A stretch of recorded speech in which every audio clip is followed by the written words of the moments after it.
짠, 제가 왔습니다. 네, 오늘은 원래 담임 목사님 하셔야 되는데 대신해서 좀 서게 됐습니다. 표정들을 보아하니까 이 낯선 장면을 어떻게 내가 받아들여야 되나 싶어 하시는데, 그러면서 저보다 더 긴장하신 모습으로 보고 계시는 것 같아서 괜히 저도 긴장이 됩니다. 네, 그래도 너그럽게 바라봐 주시고 또 오늘 주신 말씀 가지고 함께 나누고 기도의 자리로 나아갔으면 좋겠습니다. 할렐루야. 네. 최근에 2023년 대한민국 10대 뉴스라는 거 연말이 될 때마다 방송가나 매체에서 많이 만들죠. 찾아봤습니다. 그래서 올해 뭐가 중요한 일들이 있었을까 한번 돌아봤는데요. 그 중에 저는 제일 기억에 남는 게 2019년 말부터 시작된 코로나가 종식을 선언한 그 기사였습니다. 물론 지금도 코로나는 여전히 우리를 괴롭게 하고 아프게 할 때가 있지만 이제는 우리 국민 모두가 코로나를 이겨낼 힘을 다 가지게 되었다라고 생각해도 무관할 것 같습니다. 다들 한두 번쯤은 다 걸려 보셨잖아요, 그죠? 네. 근데 코로나가 처음 발병할 때는 치료법이 없어서 꽤나 많이들 곤욕을 치렀던 것 같습니다. 저희 가족도 그 코로나 바이러스가 가장 강력하다고 일컬어지는 델타 때 집단 감염에 걸려서 많이 힘들었던 때가 있었습니다. 저희가 아마 그 넘버링이 붙어서 동작 65, 66 이렇게 됐었던 것 같은데, 그때만 해도 이제 코로나 바이러스를 원천 차단해야 된다 하면서 막 방역하시는 분들이 흰 옷 입고 집에 들이닥치시고 소독약 막 그릇에도 다 뿌리셔가지고 당해보신 분들은 아시죠? 네. 저도 이제 격리소까지 좀 넘어가게 됐습니다. 그때 이제 이런 장면들을 또 진기한 장면을 구경하러 나오신 분들이 계시는데, 그때 이제 코로나 하면은 지금이야 그냥 감기처럼 지나가겠지만 그때는 어떤 시선으로 바라보셨습니까? 차마 욕은 못하겠고, 그죠? 그런 표정으로 저를 바라보던 그 눈빛을 마스크 위로 이렇게 딱 보여지는 그 눈빛이 아직도 잊혀지지가 않습니다.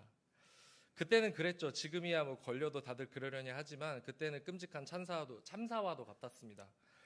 그때 저는 폐렴까지 좀 번져가지고 각혈도 하고 콧줄도 태어나서 처음 껴보고, 제 소원이 병원에 한번 입원해 보는 거였는데 코로나 때 한번 입원해 봤습니다. 그러다 진짜 죽는 줄 알았습니다. 네. 다행히 지금은 폐도 깨끗해졌고 몸도 더 불어가지고 많이 좋아졌는데, 그런데 이제 코로나가 지나가고 여전히 가시지 않는 후유증이 하나 있습니다. 코로나 걸리셨던 분들 후유증이 뭐가 있었죠? 미각이 상실되고 또 후각이 상실되는 일들이 있었습니다. 근데 저도 지금 그런 게 아직도 좀 남아있어요. 신경이 좀 망가졌는지 조금만 피곤하면 코에서 그렇게 담배 냄새가 납니다. 여기 흡연자 안 계시죠? 네. 담배 냄새가 그렇게 납니다. 교회에서도 냄새가 나고 집에서도 냄새가 나고 미칠 것 같은 그런 날들이 아직도 이어지고 있습니다. 코로나가 지나간 흔적이겠거니 생각하고 지금은 받아들이고 있는 중인데, 굉장히 이 흔적들이 저를 괴롭게 할 때가 있는 거죠. 이처럼 뭔가 큰 일을 경험하고 나면 언제나 흔적이 남기 마련인 것 같습니다. 그 흔적은 이 일을 경험하기 전과 경험한 이후의 삶을 연결해주는 하나의 고리가 되는 것 같아요. 오늘 말씀의 바울은 자신의 몸에 예수의 흔적이 있다라고 이야기를 합니다. 바울의 삶을 변화시킨 것 중에 가장 중요한 것이 바로 예수님과의 만남이기 때문에 그렇습니다. 바울은 원래 유대인이었고 또 유대인 중에서 신앙심이 특실한 바리새인이었습니다.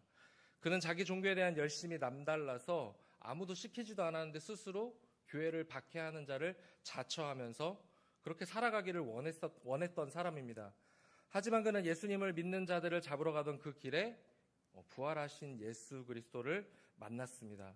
이 만남은 바울의 인생을 완전히 흔들어 버린 것입니다. 지난 새벽 기간 동안에 빌립보서를 잠깐 살펴봤었는데요. 바울은 자신이 누려온 모든 삶의 체계를 자신에게 이제 이 모든 것은 해로운 것이다라고 선언을 하고 나는 이걸 버렸다라고 이야기를 합니다. 그가 배웠던 고급 학문들, 또 그가 누려왔던 유대인들의 문화, 그가 가지고 있었던 사회적 지위는 더 이상 그의 삶을 대변해 주지 못한다고 그는 이야기합니다. 바울은 그리스도를 아는 지식이 가장 고상하다라고 이야기를 하고 자신의 삶을 예수님을 세상에 알리는 일에 헌신하게 됩니다. 그가 전도여행을 다니며 복음을 증거하면서 만난 사람들이 교회를 이루었습니다. 바울은 오직 예수 그리스도를 믿는 믿음으로 구원을 받는다라는 그 사실을 가르치며 예수님을 닮아가는 삶에 대해서도 사람들에게 교훈하였습니다. 그런데 바울을 시기하는 어떤 사람들은 바울이 전하는 복음을 역행하기 시작하죠. 율법과 할례의 정통성을 주장하면서 진짜 그리스도인이 되려면 우리들처럼 할례를 받아야 된다라고 이야기하는 사람들이 있었습니다. 외국인들로 구성된 이 교회가 굉장히 혼란스러웠을 겁니다. 없던 문화를 가지고 와서 할례를 강조하면서 이래야 진짜 그리스도인이지 않겠냐라고 이야기를 하는 사람들 때문에 바울은 이런 왜곡된 복음을 전달하는 사람들을 향해서 할례는 더 이상 구원의 표지가 아니다. 구원의 흔적이 될 수 없다라고 이야기를 합니다. 그는 율법에 따라 태어난 지 8일 만에 할례를 받아 선택된 백성의 흔적을 갖고 있었지만 그것이 그리스도인의 상징이 되지 않는다라고 이야기를 합니다. 왜냐하면 예수님을 만난 그 흔적이야말로 율법을 뛰어넘는 위대한 흔적이 되기 때문입니다. 부활하신 예수님의 삶을 따라 살아가는 것, 예수님이 지셨던 십자가의 삶을 살아내는 것이 바울에게 있어 그 자신에게 있어서 더 영광스러웠던 겁니다. 그래서 바울은 갈라디아서 2장 20절에 내가 그리스도와 함께 십자가에 못 박혔나니 그런즉 이제는 내가 사는 것이 아니요 오직 내 안에 그리스도께서 사시는 것이라. 이제 내가 육체 가운데 사는 것은 나를 사랑하사 나를 위하여 자기 자신을 버리신 하나님의 아들을 믿는 믿음 가운데 내가 산다라고 이야기를 합니다. 율법에 따라 사는 것이 아니라 내 안에 살아계신 예수, 그 예수님을 따라 살아가는 것, 나의 삶은 이제 이렇게 변화되었다라고 바울은 이야기를 합니다. 그렇다면 기독교의 핵심은 무엇에 있겠습니까? 그것은 바로 변화에 있습니다. 예수님을 믿기 전과 예수님을 믿은 이후에 나의 삶이 달라져야 하는 것입니다. 우리는 그리스도인이며 하나님의 거룩한 백성입니다. 이 이름이 갖는 의미는 단순히 나 교회 다녀요 라는 것보다 더 큰 무게를 갖고 있다고 생각합니다. 이는 우리의 삶이 나아가야 할 그 방향성을 말해주고 있고 우리가 살아가는 삶의 양식을 결정하기 때문입니다. 물론 사람마다 다 달라요. 소득의 수준이 다르고 지적인 소양의 차이가 있고 문화적인 배경이 다 다를 겁니다. 다 똑같을 수 없어요. 하지만 하나님의 말씀과 그리스도의 가르침이라는 놀라운 기준이 우리 가운데 세워졌기 때문에 그것은 나라와 민족, 생활과 문화를 압도하는 새로운 삶의 방식으로 우리를 인도하는 것입니다. 그럼 우리가 예수님 안에 살고 예수님을 따라 산다라는 것은 무엇을 의미하는 것일까요? 교회를 다니지 않은 많은 사람들이 종교를 생각할 때 종교는 굉장한 고행을 필요로 한다라고 이야기를 합니다. 뭔가를 많이 해야 됐고 또 뭔가를 많이 하지 않아야 이런 것들을 통해서 나의 종교성을 드러내려고 많은 사람들이 노력을 합니다. 예수님 시대를 돌아보면 어떻습니까? 죽어가는 사람들을 예수님이 살려냈더니 왜 안식일에 사람을 살렸냐? 안식일을 왜 거룩히 지키지 않았냐? 라면서 예수님을 정죄합니다. 또 예수님이 귀신 들린 자에게서 귀신을 쫓아냈더니 도리어 이제는 예수님께 더러운 귀신이 들렸다. 바알세불의 힘을 빌려서 귀신을 내쫓았다. 라고 하면서 예수님을 저주하기 시작합니다. 구원을 받기 위해서 믿은 종교가 결국에 사람을 죽이고 사람을 억제하는 일들이 얼마나 많았습니까? 그런데 바울도 그런 삶을 살아왔던 것이죠. 그런데 이제는 예수님을 통해서 자신이 살아왔던, 자신이 믿어왔던 종교와 자신의 삶을 예수님을 통해서 바울은 새롭게 바라보기 시작합니다. 아, 이렇게 살면 안 되었구나. 아, 이게 종교가 아니었구나. 이렇게 하면 안 되는구나. 예수님 안에서 구원을 발견하고 생명을 발견하고 인생이 나아가야 할 길을 발견하게 된 것입니다. 예수님을 믿으면 새로워집니다. 이전 것은 지나갔으니 보라 새 것이 되었다라고 예수님은 선언하셨습니다.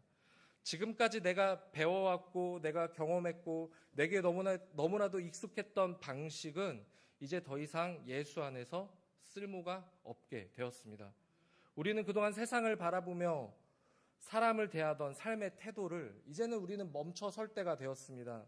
예수님을 가까이 하면서 예수님이 세상을 바라보시는 그 방식을 우리는 배워가야 할 것이고, 예수님이 사람을 어떻게 대하셨는지를 바라보면서 우리도 그렇게 그 모습을 익혀가야 하는 것이죠. 예수님 안에서 우리의 삶의 방식이 재해석되어야 하고 새롭게 적용이 되어야 하는 것입니다. 그것이 우리의 삶의 진정한 변화일 것입니다. 바울은 변화된 삶을 자유다라고 이야기를 합니다. 오랫동안 유대 사회는 율법의 종이 되어서 율법이 시키는 대로만 살아야 했습니다. 해야 할 것이 굉장히 많았고요. 또 하지 말아야 할 것이 굉장히 많았습니다. 그러다 보니까 이러지도 저러지도 못하고 살아가는 게 그들의 삶의 전부였던 것이죠. 더 나아가서 율법은 어떻게 됩니까? 날카로운 칼이 되어서 다른 사람들을 정죄하고 억제는 도구로 사용되었습니다. 바울도 그렇게 살아왔고요. 그런데 바울은 이제 이것에서 벗어나 율법을 완성하신 예수를 바라보면서 예수님 안에서 자유하다라고 이야기를 합니다. 이 자유는 또다시 예수님의 종이 되는 삶을 또다시 이야기하는데, 무슨 말이냐면 인생의 길이 예수님 안에서 새롭게 달라져야 하는 것이고 예수님을 따라가는 삶이 우리 앞에 주어졌다라는 것을 의미합니다. 이는 무엇도 하지 않는 어떤 소극적인 삶이 아니라 예수님을 따르는 적극적인 삶 또는 믿음의 결단으로 나타나야 하는 것입니다. 한번 생각해 봤으면 좋겠습니다. 예수님을 따라 산다. 물론 많이 듣고 알고 있으니까 이게 좋은 말인지는 우린 다 알아요. 예수님을 따라 사는 일이 굉장히 멋진 일입니다. 그렇죠? 그런데 살아보니까 어떻습니까? 예수님을 따라 사는 삶은 굉장히 어렵고 불편하고 또 괴롭기까지 합니다. 솔직해져 봤으면 좋겠습니다. 우리가 살면서 여러분 어떻습니까? 미워하는 게 편하십니까? 아니면 사랑으로 품어주는 게 편하십니까? 양심에 화인 맞은 그런 말씀은 삼가주시고 어떠세요? 여러분 짜증 한번 내는 게 편하십니까? 참고 보듬어주고 그래 잘했다 내가 참아볼게 하시는 게 더 편하십니까? 그렇죠. 네. 짜증 내는 게 편합니다. 화를 내는 게 편하고요. 괴롭히는 사람 가서 발차기 한 대 해주는 게 더 편하고 속 시원한 일입니다. 그런데 예수님을 생각해 보면 어떻습니까? 약한 자를 위하여 함께 울어주는 예수님. 오리를 가자고 하면 심리까지 가자. 또 왼뺨을 때리면 오른뺨도 내어주라. 괜찮으시겠습니까? 바울도 우리에게 동일하게 이야기합니다. 너희가 서로 짐을 지라. 그리하여 그리스도의 법을 완성하라. 성취하라. 내 짐도 무거운데 서로 짐을 지며 산다는 건 진짜 어려운 일 아니겠습니까? 손해보고 싶지 않은 것, 그게 우리들의 본 모습인 것 같습니다. 우리는 스스로 예수님을 생각하면서 내가 좀 참았다고 생각하지만 우리는 속 편한 대로 할 소리를 다 하고 끝장을 보기 전에 한번 참는 것에 만족할 때가 많습니다. 용서했다고는 하지만 이미 마음으로 여러 번 살인을 저지를 때가 훨씬 더 많았고요. 때로는 내가 읽었던 그 말씀이 나를 찔려서 죄책감에 시달리면서 살아갈 때도 있었습니다. 예수님을 따라가는 삶이 무엇인지 머리로는 잘 알 수 있어요, 우리는. 그런데 내 삶이 온몸으로 이것을 거부할 때가 훨씬 더 많습니다. 어렵고 포기하고 싶을 때가 많다는 거죠. 하지만 어렵고 힘들어도 우리는 그리스도의 법을 성취해야 합니다. 그것이 우리에게 주어진 새 생명의 길이기 때문입니다. 또한 우리는 할 수 없어도 우리는 그 법을 성취할 수 있습니다. 왜일까요? 하나님의 성령이 우리와 함께 하시기 때문입니다. 하나님은 우리 스스로 이것을 이루라라고 하지 않으셨습니다. 성령님은 우리의 마음을 움직이시며 우리의 삶을 다듬어 가십니다. 예수님의 가르침을 우리에게 생각나게 하실 것이고 우리의 인격을 빚어 가실 것이고 우리로 하여금 성령의 열매를 맺게 하실 분이 바로 우리의 성령님이시기 때문에 그렇습니다. 이 모든 일을 우리에게 행하시면서 성령님은 우리와 동행하시며 인생의 참된 변화를 가져다 주실 것입니다. 그리스도인의 삶이란 결국 변화된 삶인 것이죠. 그런데 이 변화라는 게 자동으로 되면 얼마나 좋겠습니까? 예수 믿고 짠 하고 그리스도인이 된다면 얼마나 행복하겠습니까? 그런데 이 과정이 너무나도 고통스럽죠. 결국 내 안에서 익숙한 내 모습들과의 치열한 싸움이 필요한 것이고 세상이 요구하고 세상이 흘러가는 대로 살아가다가 어떤 그것과의 격렬한 부딪힘 가운데 성령께서 나를 이기고 승리하는 그 과정을 우리는 겪어가야 한다는 것이죠. 그래서 바울은 어쩌면 날마다 죽노라라고 이야기를 하는 것 같습니다. 이제 내 안에 사는 것은 내가 아니라 그리스도가 산다라고 고백하는 그의 모습은 더 이상의 이전의 모습과는 달리 예수님을 위해 치열하게 싸우고 살아왔던 그의 모습을 대변하는 것 같습니다. 나를 움직이는 것은 이 세상 속을 살면서 만들어진 나의 인격이 아니라 하나님과 예수님 그리고 성령님 삼위 하나님께서 나를 새롭게 다듬어 가시면서 변화를 통하여 새로운 창조를 이끌어 가시는 그 모든 과정을 우리는 겪어가고 있는 것입니다. 하나님이 함께 하시기에 우리의 인격은 우리의 삶의 방향은 새로워질 수 있는 것입니다. 이 격렬하고 치열한 싸움 끝에 큰 흔적이 남을 수밖에 없습니다. 우리는 아직 이 싸움에 능숙하지 않기 때문이죠. 그러다 보니까 코피도 날 때가 있고 이가 좀 부러질 때도 있는 것 같습니다. 그러나 이 흔적은 우리에게 영광스러운 상처가 될 줄을 믿습니다. 바울은 자신이 자랑할 것은 오직 십자가뿐이라고 이야기를 하면서 그것을 지켜가는 삶을 살아가는 자신에게 예수의 흔적이 있다라고 이야기를 합니다. 복음의 증거자를 살면서 여러 번 죽을 뻔하였고 수도 없이 매를 맞기도 하였고 심지어 돌에 얻어맞기까지 하면서 그는 많은 고통을 당했습니다.